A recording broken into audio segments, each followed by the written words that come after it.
Welcome to the Gut Mind Collective podcast, a show that helps busy women develop sustainable, nourishing health habits so you feel calmer and more energetic. I'm your host, Merrin Paget, sharing guided meditations, gut mind health hacks, and interviews to inspire you to put yourself first and lead a purposely healthy life. Let's get on with today's show. It gives me immense pleasure to introduce to you Fay Chan of Living Well with Fay. Fay and I met online, as you do these days. Fay lives in Melbourne and she works with women to help increase their emotional clarity through EFT Tapping or emotion freedom technique. Fay is exceptionally passionate about helping women transform emotional stressors, overwhelm and anxiety to find calm, clarity and confidence. Welcome, Fay. It's a pleasure to have you here. Thanks, Merrin. So good to be here. So before we dive deep into the topic of EFT, I reckon we should kick off a few getting to know you questions. Sure. What is your favourite way to relax? Believe it or not, Bikram yoga or hot Pilates. Ooh, bit of heat. Yeah, definitely. It's I think it's a favourite way to relax so that I don't need to be with myself, with my own mind. And so it's really the open eye meditation that Bikram yoga is. Mm-hmm. It really does give me, it brings me back to an emptiness to avoid where it's just peaceful and calm in there, right? Yeah. And then the body, you get a physical workout as well. So same with hot Pilates, same thing, but that's fun because it's done to music. Oh, okay. I've never done hot Pilates, have done Bikram before. Yeah, in Elstonwick at Yoga Tree. Yes. So yep. Yeah, back in the day when I lived in Melbourne. So it is such a full body workout, and I love it. You just have to be present, don't you, Fay? Yeah, you do, and you have to be mindful of your hydration as well, which is very important for your body. Yes. Right. Otherwise, you'll be sitting on the floor for half the class, which I've done before. That is true surrender, isn't it? Yeah. Absolutely. So what's your favorite music genre? a bit of disco and Kylie Minogue. Oh yeah, baby. Yep. I love Kylie too, back in the day. My goodness. Yeah, she is in the country right now too. Oh, is she? Okay. Yeah. She's definitely, I think the Impossible Princess album was my favorite, I think. Oh, right. Okay, cool. Yeah. Way back in the 90s. It'll be late 90s when it came out. Yeah. Mum took me to the concert and I was so excited. Oh, that's really cool. Yeah. Awesome. So what's your number one self-care ritual? If it's something that's quite emotional for me, I actually engage another practitioner for my own tapping session, right? So that I can physically and emotionally get a handle on it first. And usually that relieves and that gives me the freedom, right? So really the self-care is actually going through the eye of the needle so that I get relief on the other end. Eye of the needle, that's an interesting metaphor. What do you mean by eye of the needle?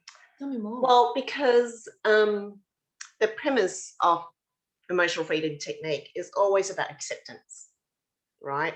A lot of people spend their life resisting and avoiding accepting. And you won't get emotional freedom or relief or release for yourself unless there's acceptance, right? Which is fundamental. So sure, I might get, I love massages. You might get a great relief from massaging, from going to the hills and having a walk and all that stuff. But the neurosis, the rumination returns, right? So you want relief from it permanently, not temporary. Yeah. right? So self-care to me is about permanency, and Mm. you need to go through and be willing. Otherwise, you just be, consistently, temporarily relieving yourself, but not really dealing with the fundamental source of Yeah. I love that. Oh, wow. it. Fantastic. It's very true. Yeah. And I'm sure you will delve deep into this a bit more. So before we, really nut out the EFT process, etc., I'd love if you could share a little bit about yourself and your business journey as well. Yeah. Well, I think I can share myself within the business journey, because when I started out working for myself, it wasn't in EFT, it Hmm. was in budgeting. So I helped households, using the vehicle of their budgets, get transformation, Hmm. right? Because how you do money is not about money, it's about your commitment, um, and where you spend your time. Hmm. Okay. And that's very telling about your behaviors, right? So I use a budget to foretell behaviors. Sure, I can balance one so that, you've got this much, you don't overspend, you've got allocations for all your house, budgeting items, your savings, etc., etc. Hmm. Right.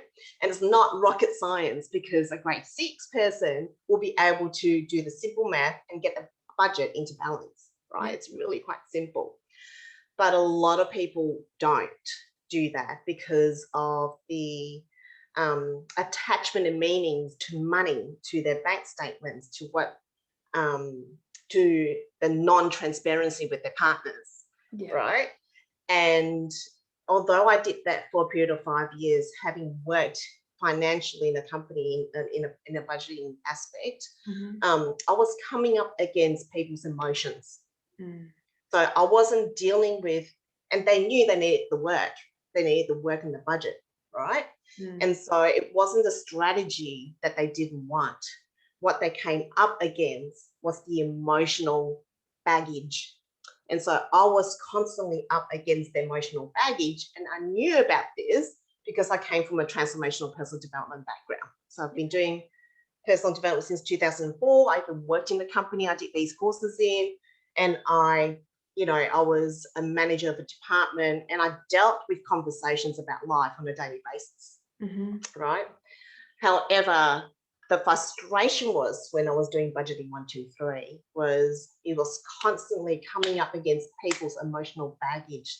So I was literally not getting as many clients as I like to have because of the emotional blockages, nothing to do with the strategy I could offer. Yep. So I changed tacks, and I went, that's it. I'm going for the emotional pipeline, Hmm. because I'm really good there too. All right. Yeah. And although I've only been doing tapping for 2 years, Yep. the reason my speaking is so natural in terms of the realm of personal development is Mhm. because of my personal development background. It has nothing to do with tapping. So you said that you did transformation or transpersonal development. Can you tell me a bit more about that? Like, did you study um, transpersonal counseling or like No, it a was coach? transformational personal development, Yep. right? So I did this company's flagship courses. I did all their programs, Yep. went through their leadership courses, Yep. um, got the, for want of a better word, KPIs that needed to be gotten Yep. before I could even work there on staff, Yep. right? And so So you all my had a training, solid foundation of training. completely, all I did was smile and dial. Like, I had people that wanted to pull out the courses because they were coming up stuck against their life. Yep. And I needed to take a stand for their transformation and have those conversations for them to turn up, pay in full, and rock up to the course and deal with themselves in their lives. Yep. Right. And so that was my job. And I had a team with me as well to do that job. Yeah. Yeah. So, and I was one of many staff members in this company, Mhm. but that was my training, to be with, um, um, to be with people's stuff, Yeah. right? And to hold space for them. And Yeah. then in my budgeting days when I worked for a company, signing up clients onto the budgeting platform, I really then dealt with, I had no idea how many people had no idea about money.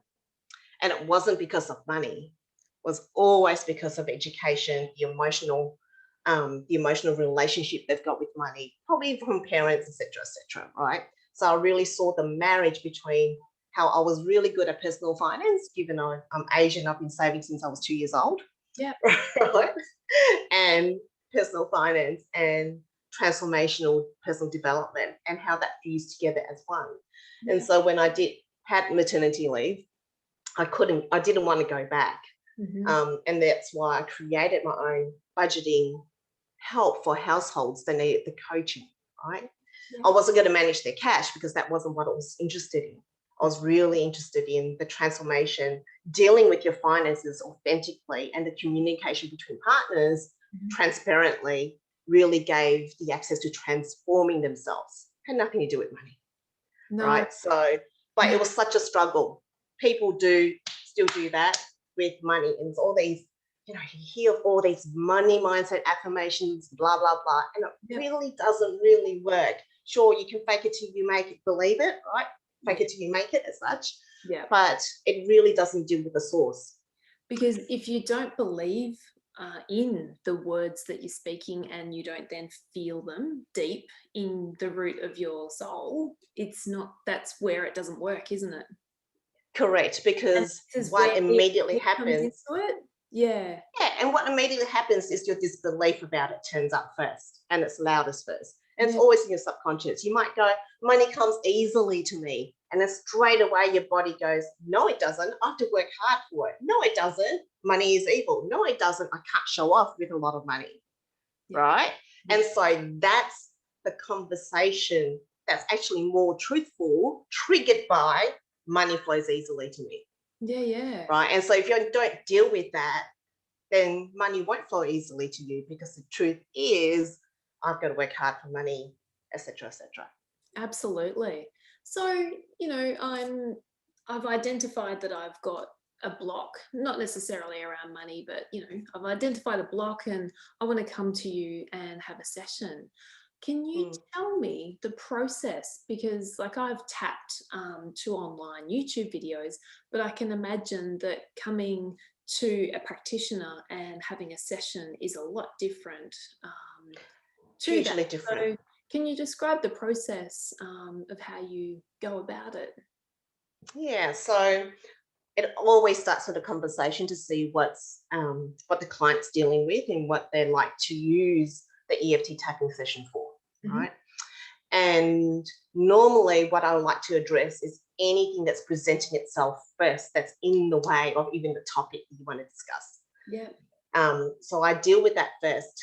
But in terms of tapping itself, even if you come to me about, I don't know, an indiscretion with your partner, like you're really frustrated and you've got this persistent complaint about your partner, and it really irritates you, you've been hanging on to this for 11 years, let's just say, then I'll start there.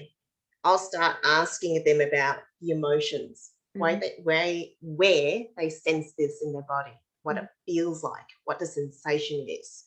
And when we're tapping, and it doesn't matter which hand or which side of the body they tap on, they tap and repeat after me, right? And I try to use their words as much as possible, because it's about the exposure and cognitive therapy using psychology that brings it up.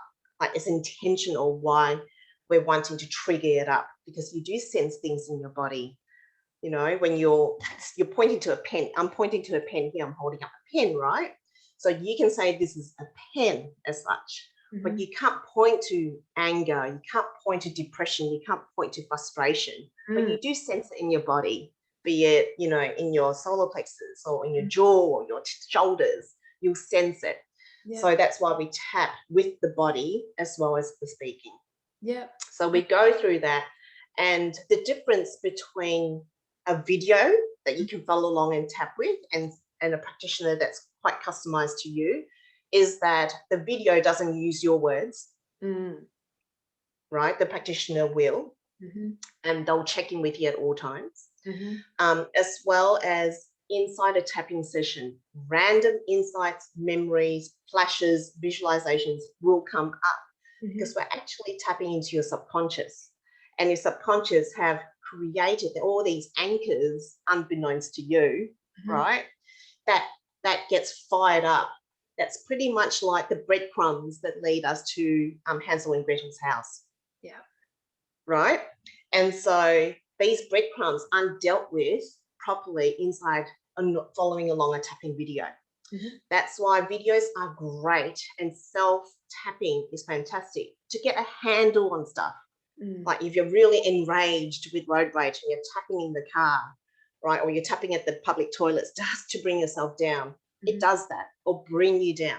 Now, for how it triggered you and what it is that triggers you in terms of a memory or insight, that's not dealt with. So the triggers are still there. It doesn't mean you can't manage your emotion, but I'm just saying the trigger will be there. Yeah. Right?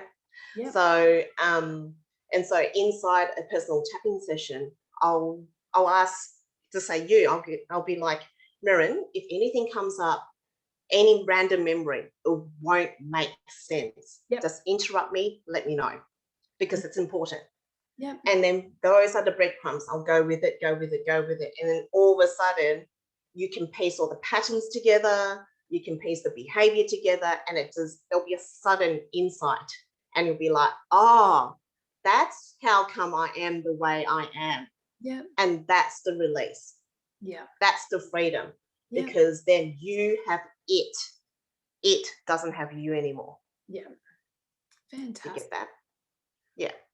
Yeah. I mean, I know the power of even just using the videos on YouTube. So I can only imagine how powerful it would be to work with a practitioner and really, delve deep.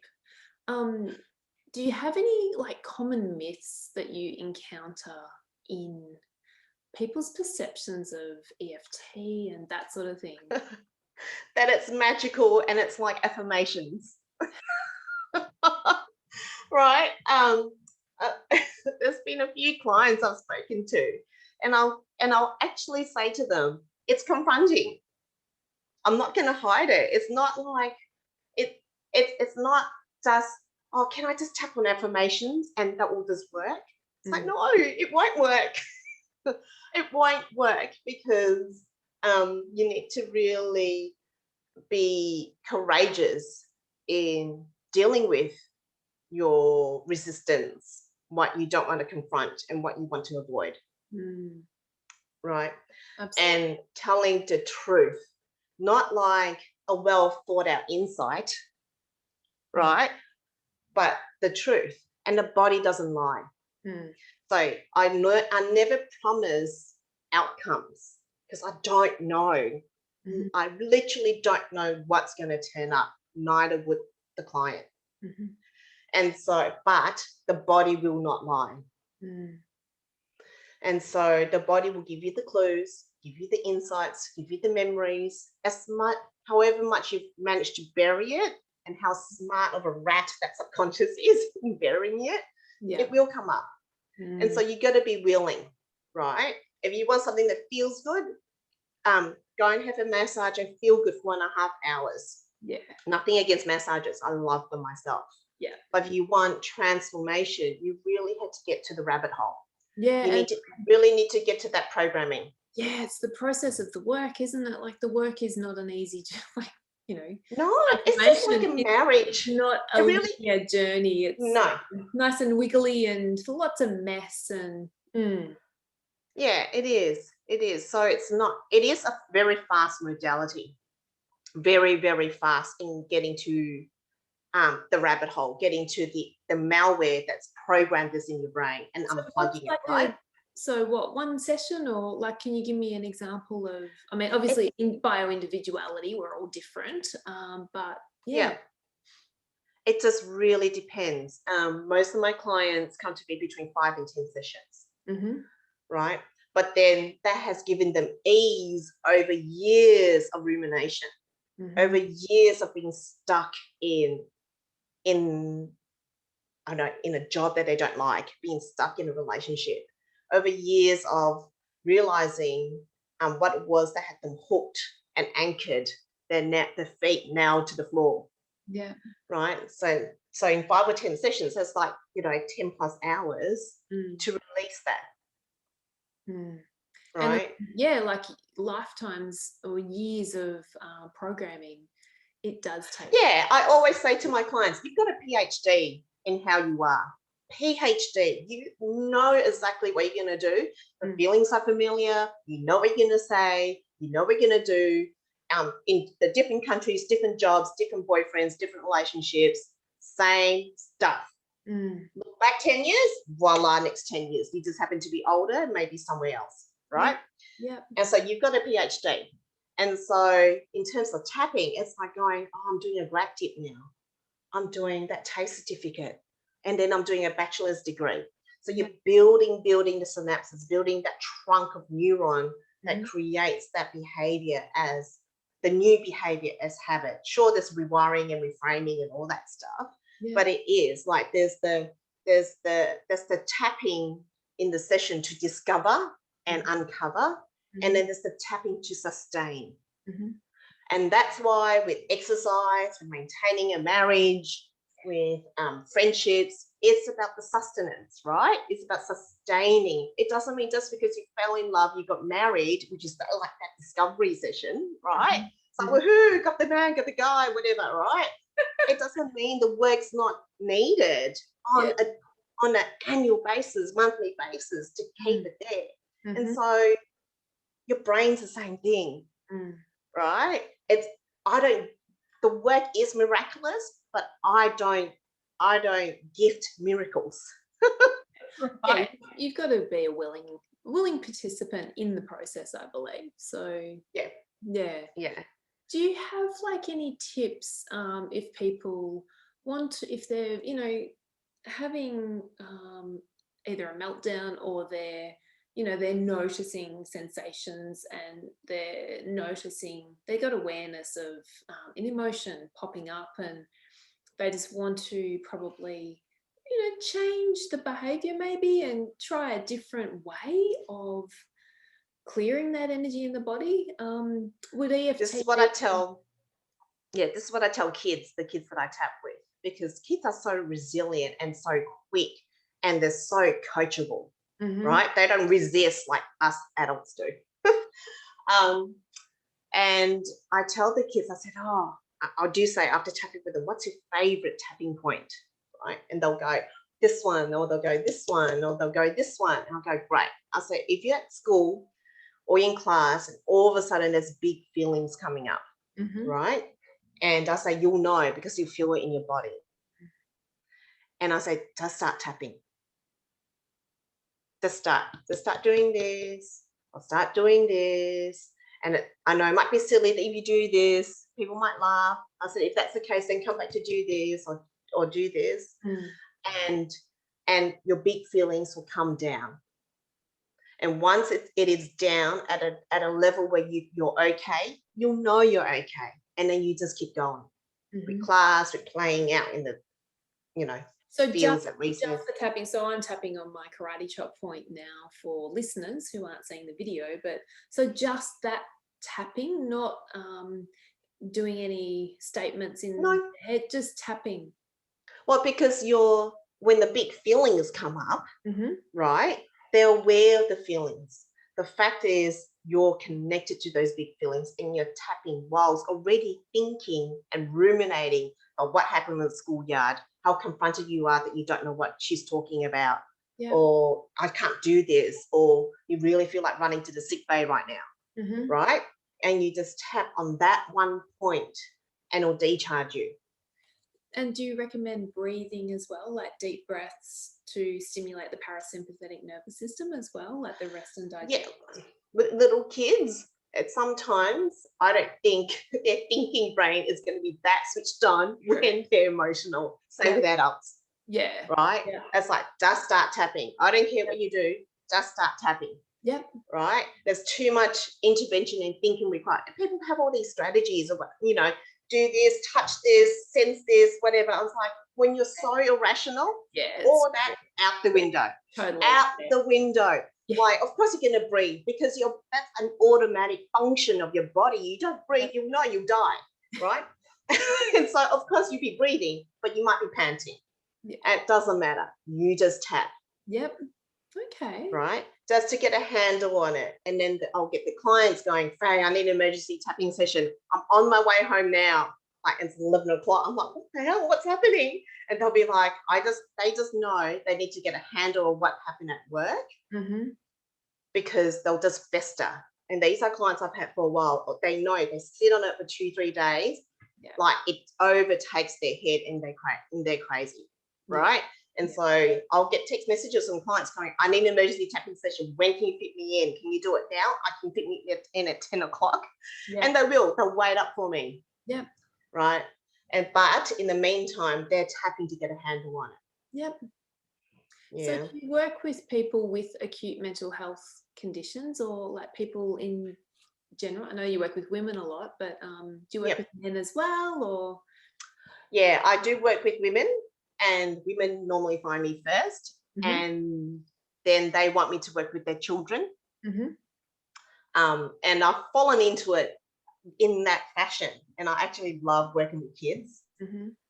They're fabulous, and some of them have introduced me to their husbands to work with them because the husband's actually open to it, Mhm. and it's been great. Fantastic. Now, do I work with people that are acute mental illness? Yes and no. Mhm. Um, I like to find out their medical and mental history first, even in the conversation, to know that they've gone to, like, I had this lady come to me who had severe anxiety, Mhm. and she's with her physical body, and she's actually had it cleared by the GP and 2 specialists. And all of them are actually saying, I think it's anxiety that's causing this. You need to get a handle on your anxiety. Mhm. Right? All three medical professionals are saying this to her. Because I'm not a health medical professional. I don't diagnose, give Mhm. drugs, any of that. Don't talk about that stuff. Yeah. And if they bring it up, I'll be like, go back and see your doctor. Yeah. Yeah. Right? Yeah. And for me, I start working with them quite gently to Mm. disassociate and desensitize them. And Mhm. if memories come up and things like that, then I'll gauge how well and how receptive they are, Mhm. right? Because sure, as much as EFT can be confronting for someone, there's a way to do it when it's around the topic and around the memory that Mhm. aims to create the disassociation first. So Mhm. it's a really safe way to deal with something that might be quite traumatic. Yeah. Yeah. Yeah. Oh, wonderful, Faye. I love your approach. You're very energetic and very dynamic, and I like that enthusiasm towards what you're doing. It's fantastic. So Thank you. you're welcome. Before we wrap up, I get all guests to share one favorite mantra or affirmation or like a quote that helps them through times of challenge, and I'd love to know yours. Yeah, I forget what I told you, but I think it was something like, I'm one in many billions. Yeah. Right? Because when you think you're just that one dot on planet Earth, Mm-hmm. like your problems aren't that. I know when the problems come up, it's really significant, it's really dramatic, Mm-hmm. and it encompasses your whole world. But but really, when you take it on the scale of the world, or even what's happening now, Mm. right, around the world, it's really just a dot. Mm. And then there's always the comparison between yourself and someone else, or between yourself and where you want to be. But then if you really gave yourself the compassion and the pat on the back to how far you've come, it's Mhm. actually a world of difference. Absolutely. That's beautiful. And it's so true about us being just one little speck in the ocean, or one drop in the ocean. Yeah. Yeah, exactly. And Hmm. when you look at like interdependence too, of just that chain of connection, and how we are all so connected and that we do rely on others. And if you just remember that, I think that's a really nice way to anchor yourself in the present moment, especially when obviously if you're in a fear-based programming moment and you need to use some EFT, you won't be having that. But then No. in hindsight, you can actually reflect and have that gratitude for the awareness and the lessons. And then hindsight's such a good thing, isn't it? Yeah, it really is. No wonder it's called 2020. But yeah, hilarious. But yeah, the hindsight will give you the perspective. And I think a lot of tapping sessions by the end of it, because you've worked through the acceptance, the story, the meaning, the significance, the drama as such, Mm-hmm. then you come out the other end where that's when I'll build in affirmations, and that's when I'll build in things that is more inspirational and positive as such. Then that actually gives you a lot of perspective when you're just looking at the incident as a fact. Right. And so that's where you gain the perspective, and literally the 2020 vision. You just look back in hindsight, even inside an hour of a tapping session, it's like, I came in so dramatic, and yet on the other end, when there's the emotional release, it becomes perspective. And that's where the freedom is. Yeah. Oh, fantastic. So you have a Facebook page where people can connect with you, and an Instagram account, and a YouTube channel, and I'll share all of the links to that in the show notes so that people can learn more about you and look at your awesome videos. And I'm really thankful for you being here today, Fay, and it's been great to have a chat with you. Thanks a lot. Thanks for the invitation. You're so welcome. We trust that you enjoyed this episode of the Gut Mind Collective podcast. You can learn more about what we do over at thegutmindcollective.com. And if you want to connect with people of like mind, particularly women of like mind who value nourishment, nature, connection, and community and courage, you can visit us in our Facebook group, which is Nourish and Connect. So just search that up in groups. Goodbye for now.